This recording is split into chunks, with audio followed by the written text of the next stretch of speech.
بسم اللہ الرحمن الرحیم۔ سوال پوچھا گیا ہے کہ رسول اللہ صلی اللہ علیہ وسلم کے روضے پر سلام کیسے پیش کیا جاتا ہے؟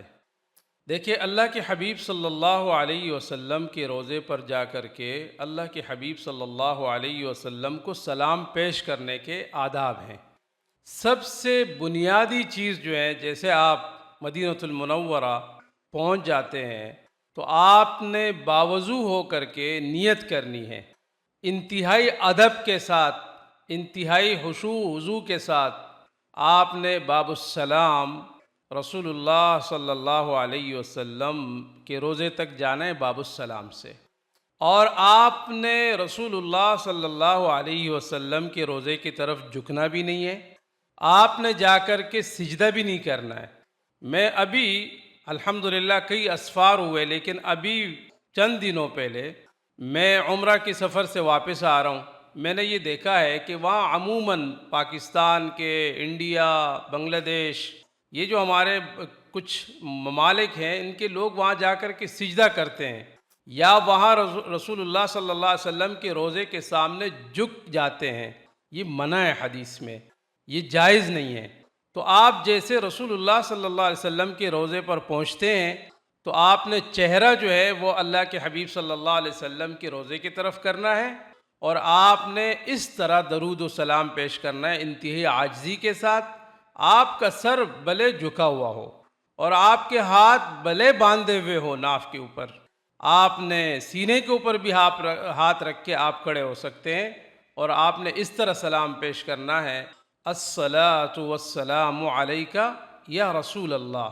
الصلاۃ والسلام علیک یا نبی اللہ، الصلاۃ والسلام علیک یا خاتم النبیین۔ جتنے آپ کو اس طرح کی درود شریف جو آپ تھوڑے سے وقت میں پڑھ سکتے، آپ نے یہ پڑھنا ہے، اور اس کے بعد آگے بڑھے تو سیدنا ابوبکر صدیق رضی اللہ تعالی عنہ ہے، تو آپ نے اس پر بھی سلام پیش کرنا ہے، اور اس طرح پیش کرنا ہے: الصلاۃ والسلام علیک یا سیدنا ابا بکر رضی اللہ تعالی عنک، اور اس کے بعد سیدنا عمر فاروق رضی اللہ تعالی عنہ ہے، تو آپ نے پھر اس پر بھی اس طرح سلام پیش کرنا ہے: الصلاۃ والسلام علیک یا سیدنا عمر بن خطاب رضی اللہ تعالی عنک۔ اس طرح یہ مسنون طریقہ ہے۔ آپ نے سلام پیش کیا، اس کے بعد آپ وہاں سے نکلے، باہر گئے، باہر جا کر کے آپ نے اگر دعا کرنی ہے تو آپ قبلہ رخ کھڑے ہو کر کے اللہ پاک سے دعا کریں، اپنے لیے، اپنے مغفرت کے لیے، اور امت کے لیے، امت مسلمہ کے لیے آپ نے اللہ رب العالمین سے دعائیں کرنی ہیں، اپنے رشتہ دار اور اقارب کے لیے۔ تو یہ یاد رہے، مسنون طریقہ یہ ہے کہ آپ نے نیت کر کے انتہا ادب کے ساتھ آواز کو بالکل آپ نے بالکل ایسا جانا ہے کہ آپ کی آواز بلند نہ ہو۔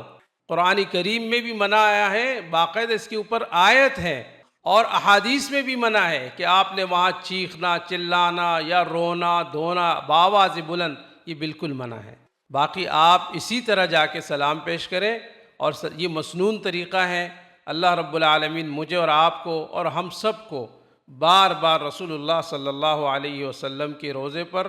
سلام پیش کرنے کی سعادت نصیب فرمائے، اور حج اور عمرے کی بھی سعادت نصیب فرمائے۔ وآخر دعوانا ان الحمد للہ رب العالمین۔